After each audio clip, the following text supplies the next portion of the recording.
Well, good morning, everybody. Welcome back to another Mindset Mastermind where we get our daily dose of inspiration, motivation, a whole lot of information to take with us during the day and put in a full day of perspiration and get our tails into gear doing the work we're supposed to be doing to build our business and build our lives. Probably see things are a little different. Hey, I am in this is a special version from the Chick-fil-A in Humacao, Puerto Rico, as I am struggling with electricity and internet back on the home front. So that being said, guys, we are still deep dive into chapter 4, the daring and the twilight, these 3 pillars of extraordinary performance, which take about almost 35 pages to get through. And there's just page after page of incredible content. So we're going to take at least a second day in this piece of the material. And as always, guys, the room is yours. So I'm looking for you to come back, bring to me what you've pulled out of chapter 4 that we're in. There may be stuff previous that ties back that, gosh darn it, I want to hear from you guys. So, Tom, I know we chatted a little bit before the recording started, and I know I counseled you into getting your mic hot so we could chat then. Are you good to bring some of this content to light?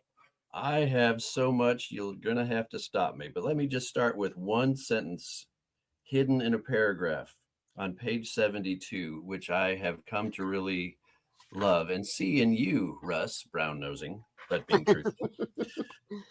Second sentence or third sentence of the middle paragraph: being your best occurs most often when it's a byproduct, not the end goal. And so people have goals of winning the Super Bowl or being the top producing agent or closing 10 deals in a week or closing 1 deal in a year, whatever that number is.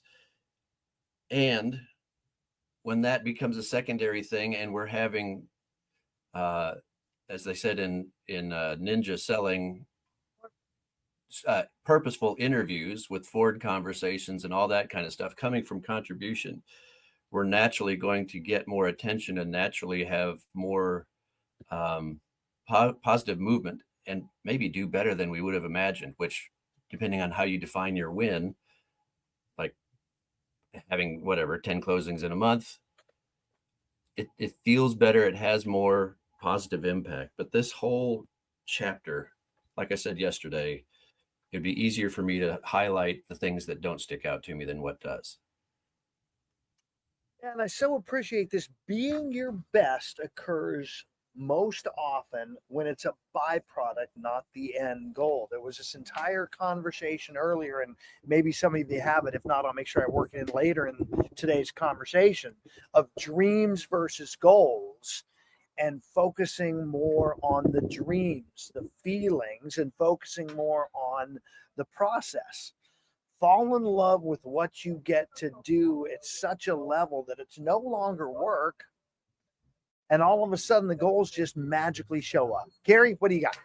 So, well, on page 66, it talks about down in the paragraph where it says to lead with your heart is a journey towards greatness. Towards the bottom, it talks about it says to discover who you become, how you can raise the level of excellence in your life in order to raise it in others.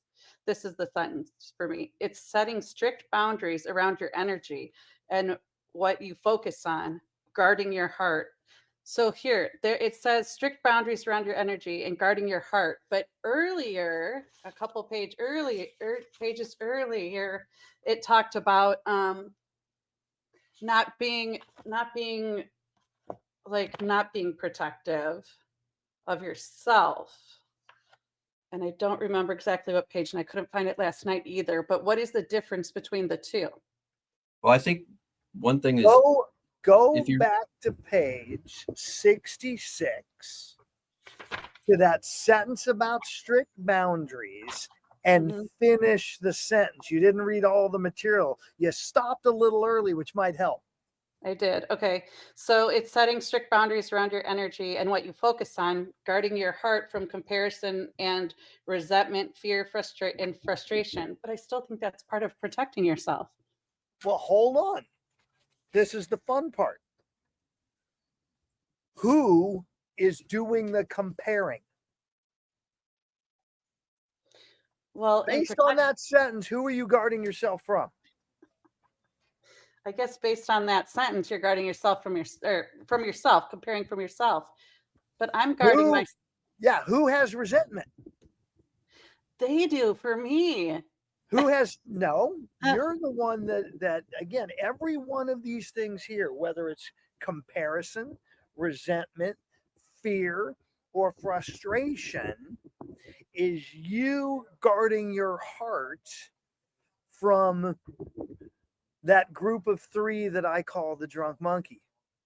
It's you guarding your heart from selfishness. It's you guarding your heart from the ego that is driving you in the wrong direction. It's not you guarding your heart from others and serving selflessly. Again, when you put others in a place that, as Mel Robbins might say, of let them, and they're doing their best they can in the moment, you no longer have these other elements come up. No resentment, no anger, no frustration. All of those things are just you about you. Tom, did you have something else to add? Yes. So in Ninja Selling and in this book, where it's talking about it talked about people that are going into people that you consider masters. When you lower your defenses and you go to just appreciate what they know and what you can glean from them versus comparing yourself. So yeah, I mean, that sentence, it's setting strict boundaries around your energy, guarding your heart from comparison and resentment, fear, and frustration. You're keeping yourself from comparing to others. If you compare yourself to you, how did you improve over yesterday? And how did you improve over the last week and the last month? It opens yourself up to the path of love towards others and leads to greatness and great outcomes in your life. It's just lowering your defenses, having the conversations, being okay with making mistakes. And at the end of at the end of the book, or at the end of the chapter, it talks about even if you can be, even if you're at 40%, if you can be 100% at 40%, like you're not feeling well or whatever, then that is a success. That's on page 74. If you can give 100% of that 40% that you're feeling, if you do, then that's success. I love it. I love it. Jeanette, I see your mic is ready to go. What do you got? I'm looking at page 70, 71, courage, be fully present. You know, the courage of a master is measured by his willingness to surrender. That's an amazing statement. And you can get deep into that one. But in the personal application of the daily stuff, translate it. And so if you go to the top of the next page, it says, courage is the ability to be fully present in adversity. So adversity, and like Carrie was talking about, just even understanding, the boundaries, setting strict boundaries around your energy and what you focus on, guarding your heart. And she was talking about guarding her heart. The point of it, and that I'm seeing, Carrie, is that you let go of that. You let go of that. Whether they've got resentment, whatever they've got. That's, let them own their own stuff. But it's for me to be fully present, even if I feel like if I could feel like I'm being attacked. So you've got an adversarial, or you have a client that's upset with you, and you want to go into self-protection mode. I've got a minor circumstance this morning where my client's very concerned about something, and I'm just going, I don't need to take their fear. I can hear their concern and fully engage with them to help them know that I've heard them, which will help to disarm their feelings about it, while I get an answer that works, and I don't have to feel like I have to protect myself from them and their fears. Does that make sense, Carrie? Yeah, but anyway, I'm sorry, your mic is off right at the moment, but that's No, I got mine back on. I was just muting some background noise, and absolutely.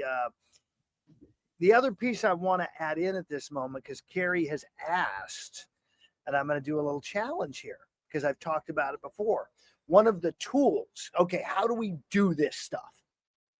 I always love my real estate agents are rarely focused on who they be and always asking what to do. So I'm going to give you a do that helps with the be. Are you writing your gratitudes? Carrie, can you show me the gratitudes you wrote this morning? Minimum of 5. And by the way I want you guys to write these, the language is important. I am full of gratitude for. I am full of gratitude for. And writing 5 every morning, because as we get into a little more on the content where Jeanette was on page 71, it talks about daily process goals and it talks about focusing on my routines. I have an entire morning routine that I focus on that has nothing. If you looked at it, you'd go, this has nothing to do with real estate. Why are you doing this? And yet it has everything to do to setting me up for success every single day. And one of those, I call it a system. It's a checklist. So a system for me is just a bunch of processes. So that routine, checklist, system, one process is writing my daily gratitudes. Every day, no matter what, I'm running that checklist and I'm writing those 5. So even days I am not feeling it. I had a horrible night. I didn't get any sleep. This would never happen. I argued with my spouse the night before. I know that just doesn't happen for anybody in this room. I set myself up to not have the best morning. I still run the routine. I still do the work.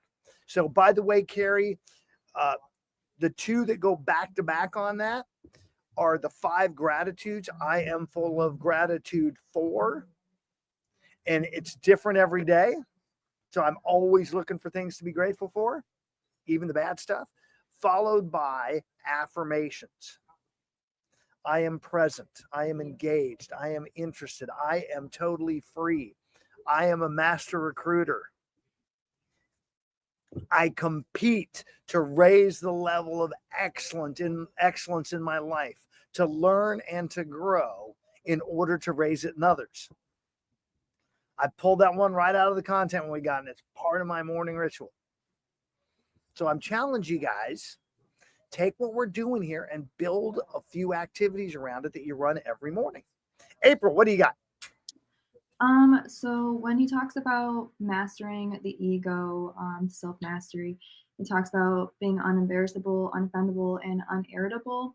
I think it's really important to keep that in mind because it's super easy to just do the negative, be super embarrassed about small things. I know just one thing happens and I can easily go to that negative mindset. And I'm really trying not to be in that mindset. So thinking about, okay, I don't want to be I want to be unembarrassable. I can just grow from this. I don't have to be embarrassed from it. Unoffendable, whatever they have going on, it doesn't have to do with me. We have different things going on. I don't know their whole life. So it's really good to keep in mind that no matter what's going on, I can just be not offended by it. It doesn't have to do with me. And then unirritable. I grew up in a household where my dad was always really angry, and I kind of absorbed that when I was living with him. And so I sometimes will catch myself just being irritated by just the small things. And for me, what really helps is taking a step aside and going through some breaths and just being like, am I going to care about this in a day or 2? Probably not. So I don't need to be stressing about it and be irritated about it right now. I can look at it as just the facts. And if there's a problem, how am I going to solve those problems? So I think that those are really important. And I'm definitely adding those to my affirmations of I'm unembarrassable, unoffendable, and unirritable too. So I'm going to give you one other nugget on this, April, to you and through everybody. So turn your mic back on. We're going to have some fun. Okay. If someone or something is able to embarrass you, who's got the power? I do. Well, if they're able to embarrass you, you've given them the power, or yeah, you get the power. If something is able to offend you, or somebody is, you've given them the power. If something irritates you, or somebody irritates you, you've given them the power. When you lean into being unembarrassable, unoffendable, and unirritable, who now has 100% of the power? Me. All you, baby. Yep. And all of a sudden, with all the power in the moment, gosh, it hurts, because this also means personal responsibility, by the way. So if something goes awry, you're now owning it. Where's my DNA in this? So it hurts in the short run. In the long run, though, you have all the power to affect the change, to make it better, to raise the level of excellence, because you're not going to buy into allowing anybody else to have that authority or power over you. So awesome for bringing this up. All right, I'm looking for hot mics. There were a couple that were, and then all of a sudden they went off. Come on.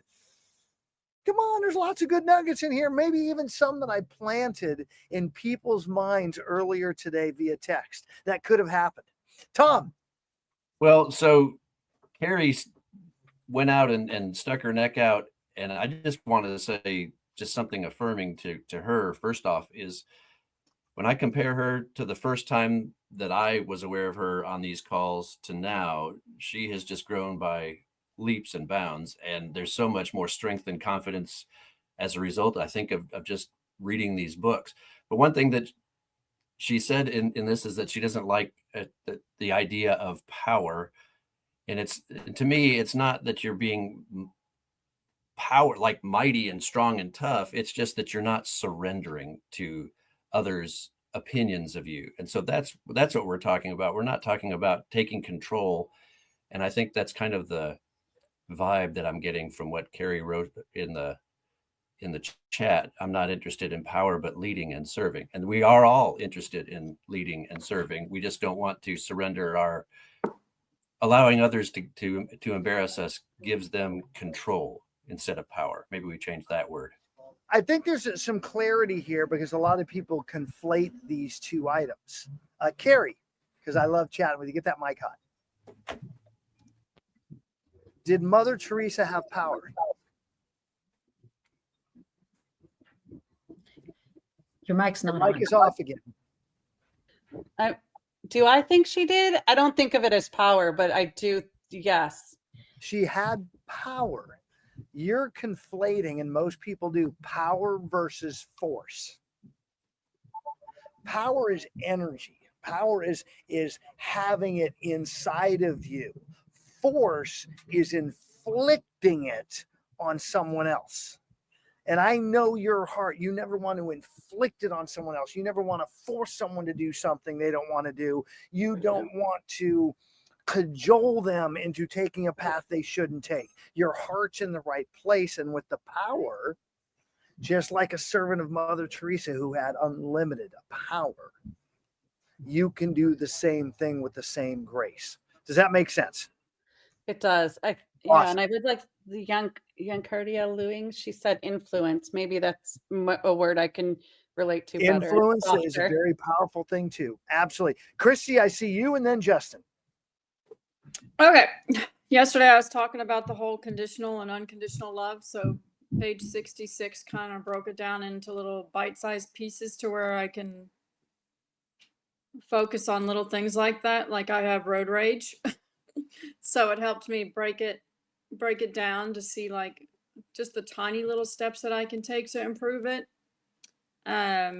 Because some days people don't bother me. If I'm in a good mood and they cut me off, it's like, whatever. 9 times out of 10 though, it really makes me mad. And so that whole page just kind of broke it down into bite-sized little pieces that I could utilize. And I'm with Carrie. The book kind of, if I understood it too, the book kind of contradicts itself in my mind. So some pieces say one thing and the other, and then I get a little confused as to figuring out exactly what it means, which I'm hoping as we go through the book, I can start to understand it a little bit better. I'm even hoping in 45 minutes or so that I can help you, because I will say Yeah. that you have taken the power and put yourself on my calendar. And I love that. Yeah, Now we let's probably need longer than 30 minutes, but well I let's figured play I'll with the start let's with just play 30. with the let's play with the road rage for a second. Okay. You get angry because, Probably because I'm already in an irritable mood. well, they cut you off. What's the story that runs through your mind? Selfish, impatient, inconsiderate people. Awesome. And I always love this one because you create that story about them and you apply that to them, right? Yep, and I have no idea who they are and why they did it. Yeah. Here's the fun part. You still have the ability to apply a story. So, question for you, and many of you have been in my space and heard this before. If that person was a young man whose wife called and said, I'm at the hospital, I'm in labor, the baby's coming, and he was driving like that, now what would your attitude be? I wouldn't care, but I think you've driven in Houston Oh, you'd traffic. still care. You'd still care. Well, I You mean, might I be wouldn't see you it might be negatively. rooting for Yes. him. God, I know you got to get there. I know you want to Yeah. get there. And Yes. be safe, my friend. I want you to get there in one piece. Yes. Because that's the kind of heart you have. So, and I went through this about a decade ago with one of my great coaches in my world. This is her story change. And as I drilled that in now, anytime in any traffic, and trust me, Puerto Rican traffic, they move slow in every aspect of life until you get them behind the wheel of a car. And then it's nuts. And so I get to give that grace every day I'm on the road, and it's fun. I actually get energized by driving in this environment now because there's so many people going to do amazing things that I get to root for them. Change this, even if you know it's not right, you know the other one may not be right either. So change the story and up your energy. Make sense? Yes. Are you sure that's possible? Oh, yes, I know it because I did it. Justin, you're up, brother. So that gives me an extra little thing to share. Yesterday, I decided to go do some door knocking because it was the first 50 degrees, and I had some more conversations to have. And as I was getting my conversations in, I walked up to a house. They had like a really weird carport. You had to go in the carport. And I walked past the guy's El Camino and past his Harley, and I'm thinking, man, this guy's gonna be just like me. He's gonna be, I'm gonna make buddies with this guy. And it was totally awkward because you get there, there's a sliding door and a like regular front door. And I'm looking, which one do you go? He's sitting inside the sliding door looking at me. So then I wave at him. He comes to the door with like what do you want? And so I tell him, who I am, why I'm there. And I think that, my 30-second intro of me worked a little bit because he said, I like the way you speak and I like the way you present yourself. But he said, I don't know who you think you are walking up on people's homes dressed like that. I had a red, white, and blue button down and camo cargo shorts and gym shoes. He said, if I had my gun out of the safe right now, I would have my hand behind my back talking to you. And you're lucky. You should be more careful. And I think with the work we've been doing, I was kind of like your road rage example as well. Well, thank God you didn't shoot me, man. So and I kind of turned it around with the levity, and you can tell that he really wanted to instill fear in me. And then when that didn't work, it was like making a friend. But what I really wanted to talk about is Zoe. So that really kind of grabbed my attention, mostly because I have a 6.5-year-old black pit bull named Zoe that I got from a late stepdad. And I was convinced that Zoe was a stripper name or something of somebody he knew, because that was part of the deal when I was gifted this dog, was that she had to keep the name Zoe. And so as I stumbled onto the name Zoe and then came to the pyramid on page 56, the 4.1, which I loved that. I was like, huh. And if we go back a couple of people speaking ago, you brought up the be and the do and the have. And that pyramid on 56, the path to Zoe gives you an opportunity to look at all these different steps. And he doesn't talk about this, but for me in my mind, I was like, well, is that a have thing, a do thing, or a be thing? And I was even more excited when I got to the figure 4.2, the diamond on page 75, which has all of the steps to, I don't know, go to hell basically, or to Zoe. And they're all of them could be adduced, or you could label them with a do, be, or have, or maybe a couple of them. And it's interesting to see this kind of ladder either up or down.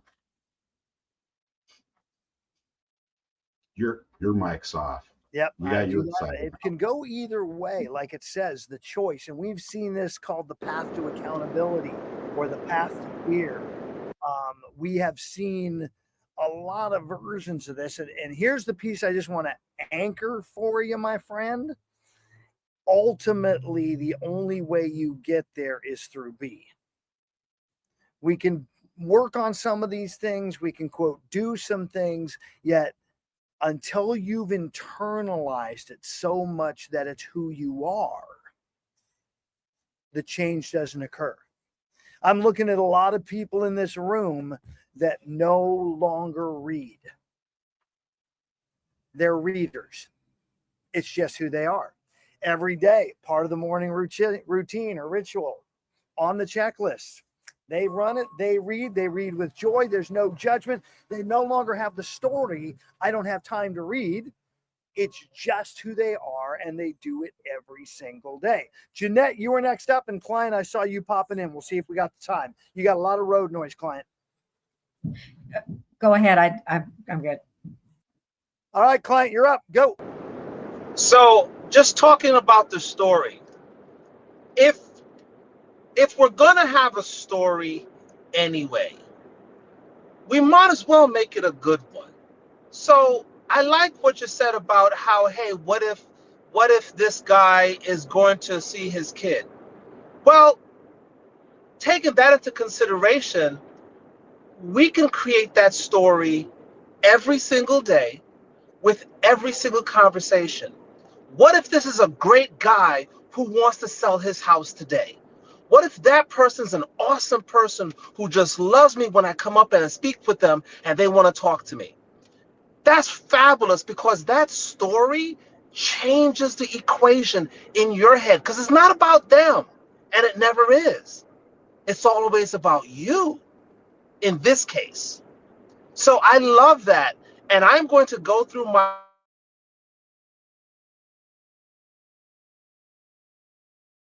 Well, he froze up, and yet he's absolutely on point with this. And so here's the cherry on top for all of you guys. Every one of us is living a hallucination of our own making. We are taking drugs that happen to be drugs of story, happen to be drugs of labeling experiences, yet it's all a hallucination. We're all on a trip. Why not choose to make it a great one? One that serves your heart, gives you joy, makes you enjoy things rather than being cranky all the time.